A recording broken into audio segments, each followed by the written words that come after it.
நம்ம பசங்கள்லாம் அடி வாங்கினதுல கை கால் மூஞ்சில எல்லாம் ரத்த காயத்தோட டீ கடையில உட்கார்ந்துருக்கும் போது இந்த அடிதடி மேட்டர் மட்டும் ருக்மணி மேடத்துக்கு தெரிஞ்சா பெரிய பிரச்சனை ஆயிரும். ஏதாவது பண்ணி சமாளிக்கணும்னு மணி என்ன சொல்ல, எப்படி சமாளிக்கிறது, அதான் இப்படி அடி வாங்கிட்டு வந்திருக்காங்களேன்னு சொல்லிக்கிட்டு இருக்கும்போது மறுபடியும் மாப்பிள்ள பசங்களோட வந்து, என்ன தைரியம் உனக்கு இருந்தா என் மேலேயே கை வச்சிருப்ப, ஹீரோ மாதிரி பண்ணிக்கிட்டு இருக்க, இந்த நாய்ங்களுக்கு வேணும்னா நீ யாருன்னு தெரியாம இருக்கலாம், ஆனா உன்னோட ஹிஸ்டரியே எனக்கு தெரியும், நீ ஒண்ணு ஹீரோலா இல்லைன்னு ரொம்ப திமிரா பேச. டேய், உங்க அப்பா உங்க மாமான்னு எல்லாரையுமே பாத்துட்டேன், போய் வீட்ல யாராவது பெரியவங்க இருந்தா கூட்டு வா, இந்த உருட்டல் மிரட்டல் எல்லாம் என்கிட்ட வேணாம், ஒழுங்கா கிளம்புடா அமுல் பேபின்னு அசிங்கப்படுத்தி அனுப்பி விடுறான். அப்புறம் நம்ம பசங்க கிட்ட இனிமேல் அடிதடின்னு இறங்குனீங்கன்னா நீங்களே பாத்துக்கோங்கன்னு அகாடமிக்கு கூப்பிட்டு வந்துகிட்டு இருக்கும்போது ரிஷிய மட்டும் நிக்க சொல்லி மத்த பசங்க கிட்ட, நீங்களே அகாடமிக்கு போங்க, நான் இவனை வீட்டுல விட்டுட்டு வந்துடுறேன்னு சொன்னதும், ஏண்டா நீ இருந்தாலாவது அந்த அம்மா கிட்ட ஏதாவது பேசி சமாளிப்ப, நாங்க மட்டும் போய் என்ன பண்றதுன்னு கேட்கும்போது தியவும் தங்கமும் நாங்க அவனை கூட்டு போறோம்னு சொல்றாங்க.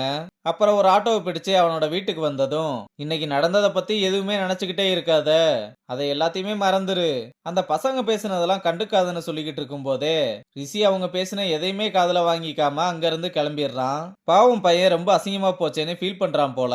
இங்க ரங்க ருக்மணிக்கு தெரியாம பசங்களை உள்ள கூப்பிட்டு வந்து மருந்து ஐஸ் பேக் எல்லாம் எடுத்து கொடுத்துட்டு, எவனுமே சாயங்காலம் வர வெளியவே வரக்கூடாது சாப்பிடுறதுக்கு கூடன்னு சொல்ல, எப்படி சார் இங்கேயே இருக்குதுன்னு கேட்டா, சொல்றத மட்டும் செய்டான்னு மொபைல்ல எதையோ பார்த்துட்டு ரொம்ப டென்ஷன் ஆகி நான் கொஞ்சம் வெளியே போயிட்டு வந்துடுறேன்னு சொல்லிட்டு கிளம்புறான். அங்க கட் பண்ணா மாப்பிள்ள ராஜசேகர் கிட்ட, எனக்கு ரொம்ப அசிங்கமா போச்சு, நீ கண்டிப்பா அவனுங்களை ஏதாவது பண்ணியே ஆகணும்னு சொல்ல, டேய் நான் ஒரு அகாடமியை ரன் பண்ணிக்கிட்டு இருக்கேன், இந்த சின்ன பசங்க சண்டையில என்ன கொண்டு வராத, ஒழுங்கா ஓடி போயிருன்னு சொல்லிற.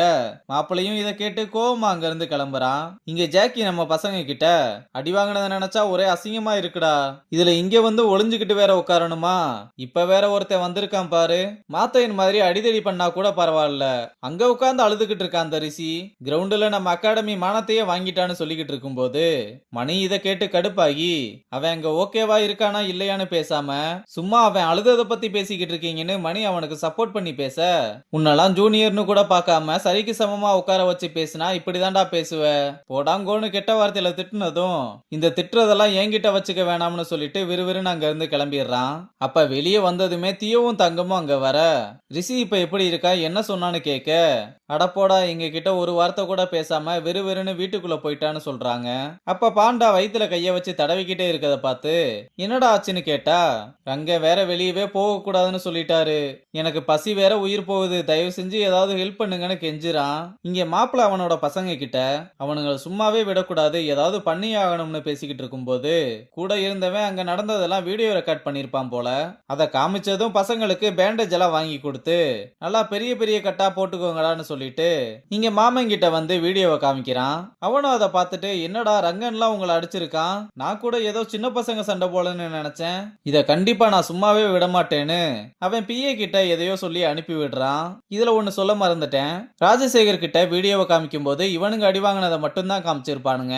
இங்க ரிஷியோட அப்பா வீடியோ கால் பண்ண அதை கட் பண்ணி விடுறதுக்கு பதிலா அட்டன் பண்ணதும், என்னடா மூஞ்சில ஒரே காயமா இருக்கு, என்னாச்சு யாரு கூடயாவது சண்டை போட்டியான்னு கேட்க, நீங்க சொன்னதெல்லாம் சரிதான்ப்பா, நான் இந்த கிரிக்கெட்டுக்கெல்லாம் செட் ஆக மாட்டேன், நீங்க சொன்னதை நான் கேட்டிருக்கணும்னு சொல்லிட்டு காலை கட் பண்ணிடுறான். இங்க ரங்கன் தூங்கிக்கிட்டு இருக்கும்போது கனவுல கூட பாஸ்ட்ல நடந்த எல்லா விஷயமும் வந்துட்டு போக வேகமா எந்திரிச்சு, ஐயோ இப்ப பசங்க என்ன பண்றாங்கன்னு தெரியலேன்னு வேகமா அங்க இருந்து கிளம்புறான். இங்க நம்ம பசங்க எல்லாரும் கொலை பசியில உட்காந்துக்கிட்டு இருக்கும்போது பாண்டா மட்டும், டே அவ்வளவுதான்டா நான் பசியிலேயே சாக போறேன்னு புலம்பிக்கிட்டு இருக்க, கொஞ்ச நேரம் போருடா தங்கமூத்தியவும் ஏதாவது கொண்டு வந்துருவாங்கன்னு சொல்லிக்கிட்டு இருக்கும் போதே ரெண்டு பேரும் அங்க வந்து எவ்வளவோ ட்ரை பண்ணோம் எதுவுமே கிடைக்கலன்னு சொன்னதும் பாண்டா பசி கோவத்துல அவங்க ரெண்டு பேரையும் பிடிச்சு கத்திட்டு, அப்புறம் அவனே பசியில கத்திட்டேன்னு சாரி கேக்குறான்.